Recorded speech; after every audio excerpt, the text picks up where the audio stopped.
சத்துணவு அமைப்பாளர்கள், அங்கன்வாடி பணியாளர்கள், கிராம ஊராட்சி செயலாளர்களுக்கு ஓய்வூதிய உயர்வு வழங்கப் போவதாகவும், ஓய்வூதியத்தை 2000 ரூபாயிலிருந்து 3400 ரூபாயாக உயர்த்தப்படும் என்றும் சட்டப்பேரவையில் முதலமைச்சர் மு.க.ஸ்டாலின் தற்பொழுது அறிவித்துள்ளார்.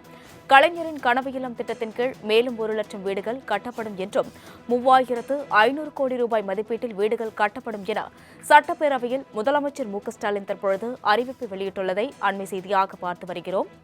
பகுதி நேர ஆசிரியர்களை அரசு பள்ளியில் சேர்க்கவும், பகுதி நேர ஆசிரியர்களுக்கு சிறப்பு மதிப்பெண்கள் வழங்கப்படுவது தொடர்பாக விரைவில் அரசாணை வெளியிடப்படும் என்றும், சத்துணவு அமைப்பாளர்கள், அங்கன்வாடி பணியாளர்கள், கிராம ஊராட்சி செயலாளர்களுக்கு ஓய்வூதிய உயர்வு மற்றும் ஓய்வூதியத்தை 2000 ரூபாயிலிருந்து 3400 ரூபாயாக உயர்த்தப்படும் என சட்டப்பேரவையில் முதலமைச்சர் மு.க.ஸ்டாலின் தற்பொழுது அறிவிப்பை வெளியிட்டுள்ளார்.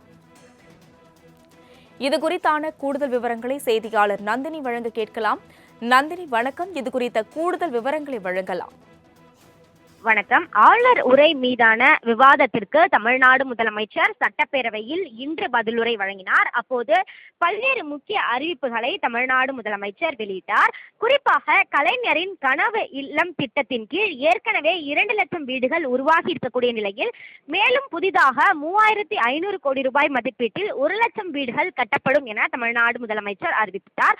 அதன் தொடர்ச்சியாக கிராமப்புற பொருளாதாரத்தின் உயிர் நாடியாக விளங்கும் ஊரக சாலைகளை மேம்படுத்தும் முதல்வரின் கிராம சாலை மேம்பாட்டு திட்டத்தின் கீழ் 1088 கோடி மதிப்பீட்டில் 2200 நீளமுள்ள சாலைகள் மேம்படுத்தப்படும் எனவும், உங்களுடன் ஸ்டாலின் திட்டத்தின் கீழ் பெறப்பட்டிருக்கக்கூடிய மனுக்களின் அடிப்படையில் 1,80,000 நபர்களுக்கு ஓய்வூதியம் வழங்கப்படும் உள்ளிட்ட அறிவிப்புகளையும் தமிழ்நாடு முதலமைச்சர் வெளியிட்டார்.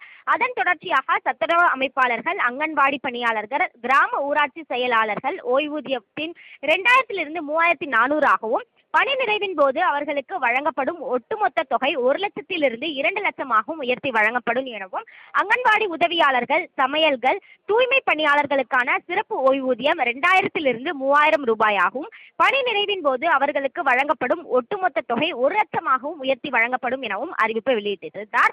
அதன் தொடர்ச்சியாக மிக முக்கியமான ஒரு அறிவிப்பை தமிழ்நாடு முதலமைச்சர் வெளியிட்டார்.